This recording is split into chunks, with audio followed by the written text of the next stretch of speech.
Maintenant, c'est l'heure de l'inviter sur la télévision Burkina Info. À ce titre, je reçois sur ce plateau du 13h M. Bassolma Bazier, président du mois de l'unité d'action syndicale. Bonjour et bienvenue sur ce plateau, M. Bassolma. Bonjour. Sur cette transition, beaucoup de revendications ont eu lieu. Quel bilan pouvez-vous établir de ces luttes-là? Merci bien. Je profite de votre caméra pour saluer l'ensemble des travailleurs, l'ensemble des populations. En ce qui concerne le bilan que nous pouvons faire de l'activité de la transition par rapport à nos revendications, il faut dire qu'il y a des points qui ont été résolus, mais d'autres toujours restent sans être résolus. Nous continuons de négocier, de faire la pression pour amener les uns les autres à faire un minimum. Et de ce point de vue, en ce qui concerne les points qui ont été résolus à travers la plateforme minimale que nous avons déposée le 1er mai 2015, il y a à noter d'abord la dissolution des zones rouges qui porte en tout cas l'élargissement des libertés démocratiques dans notre pays. Nous venons d'avoir la dissolution également du régime de sécurité présidentielle pour conférer en principe à l'armée son rôle régalien qui est la sécurité des frontières. Nous avons eu aussi la relecture de la loi 013 qui porte réforme globale de l'administration publique. Certes, cette loi a été votée le 24 novembre par le Conseil national de la transition, mais nous attendons sa promulgation par le chef de l'État. Ce qui fait que nous ne pouvons pas beaucoup communiquer à l'endroit des travailleurs pour ne pas avoir à nous dédire après. Il faut avoir le document définitif signé pour pouvoir nous prononcer. Nous avons aussi les points qui ne sont pas encore résolus, sur lesquels en tout cas nous portons attention, dans la mesure où c'est consigné dans le communiqué final de rencontre gouvernement-syndicat. C'est la loi 028 portant code du travail dans notre pays. C'est la loi 013 portant, 027 portant collectivité territoriale. Et nous avons également la tenue de la commission consultative du travail que nous attendons, la relecture de l'arrêté portant coupure pour faire de grève.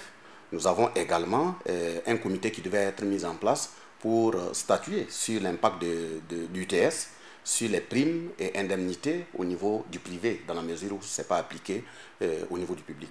Donc voilà un certain nombre d'éléments que nous pouvons évoquer. Nous continuons les concertations. Et le dernier élément qui porte insatisfaction aussi, c'est le fait que nous constations que dans plusieurs secteurs d'activité, il y a des engagements qui ont été pris par les autorités à l'endroit de ces syndicats professionnels dont nous ne voyons pas la mise en œuvre pointée.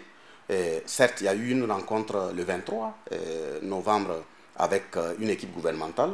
Des propositions, des engagements ont été pris. Nous nous réjouissons que, notamment au niveau du ministère de la Justice, concernant les greffiers et puis les GSP, Madame la ministre a bougé d'un pas, même si ce n'est pas fort satisfaisant, ayant un minimum de patriotisme, les travailleurs aussi ont compris qu'il fallait accepter en entendant de poursuivre les négociations. Mais il y a d'autres points où nous avons interpellé les autorités, il y a eu un blocage et présentement c'est l'explosion. C'est le cas de la SN Sosuco au niveau de Banfora. C'est le cas du ministère de la fonction publique du travail et de la sécurité sociale. Et nous tentons de joindre monsieur le ministre de la fonction publique parce que c'est un ministère qui représente... Au niveau du ministre de la fonction publique, à un certain moment au niveau de la transition, vous avez demandé de temporiser les luttes. Comment avez-vous accueilli cette nouvelle? Non, il faut bien comprendre, au niveau de la transition, les autorités, nous les avons écoutées, mais nous avons fait prévaloir notre rôle qui est un rôle de contre-pouvoir. Et nous avons aussi fait comprendre aux autorités que bien avant la transition, les syndicats ont toujours manifesté et revendiqué. Pendant la transition, ça sera fait, et même après la transition, ça sera fait.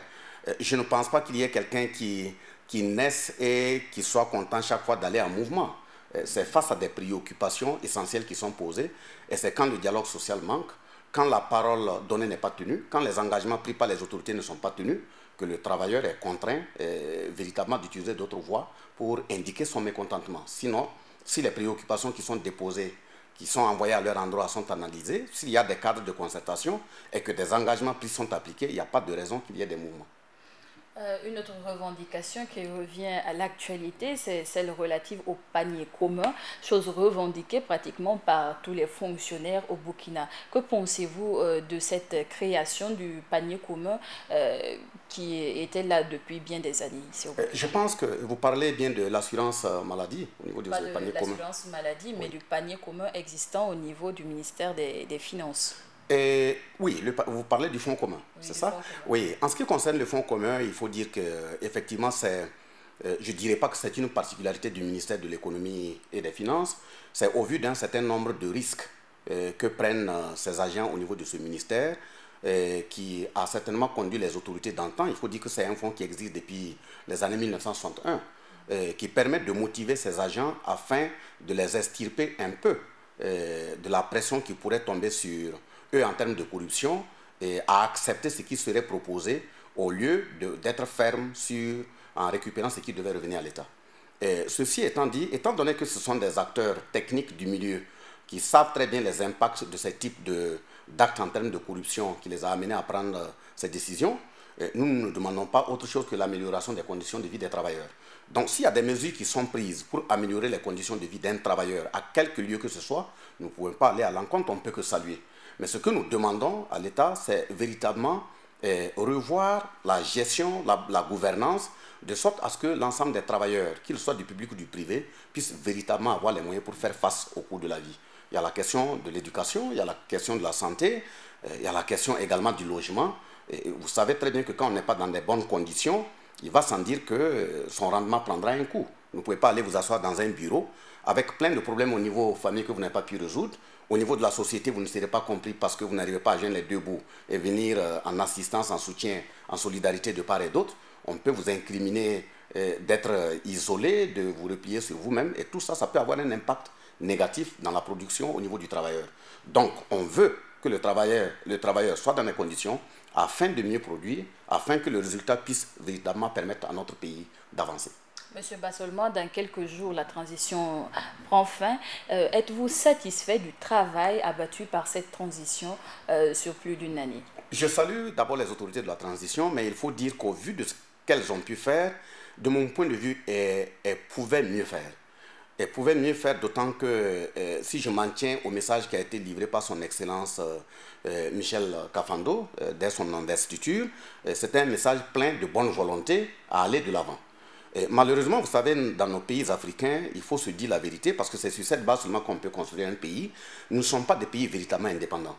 Et ça fait que des officines étrangères avec des objectifs qui n'ont rien à voir avec les préoccupations essentielles des peuples et des populations s'imposent pour servir des intérêts particuliers et inavoués. Donc, sur cette base, je pense que la transition a été, en tout cas, ramenée et contrainte à se limiter dans le sens d'organiser rien que des élections.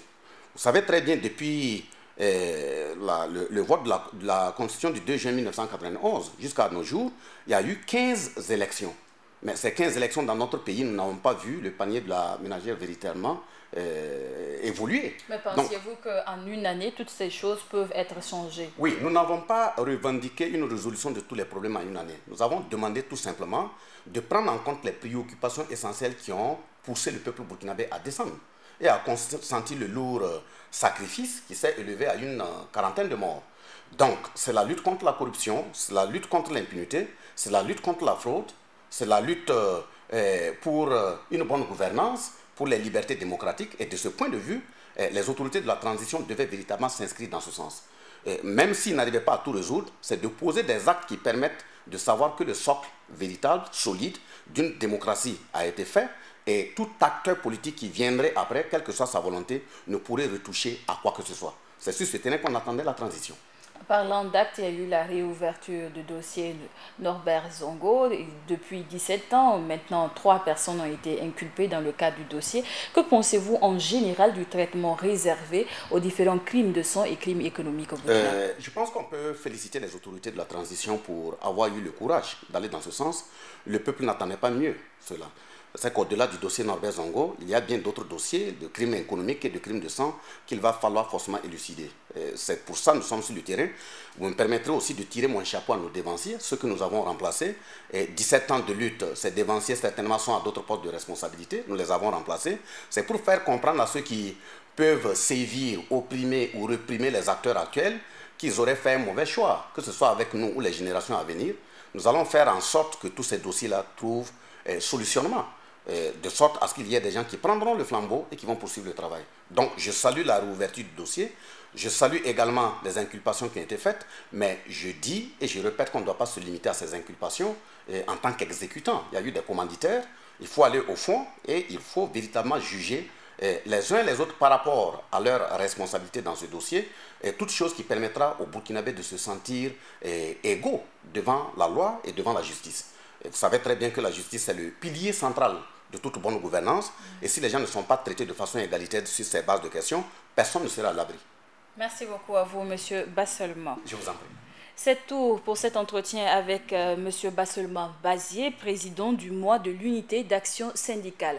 Entretien qui met fin au journal du 13h sur la chaîne Burkina Info. À tous ceux qui nous suivent à Léo et à Rio et partout ailleurs dans les 45 provinces du Burkina, nos Mayennais.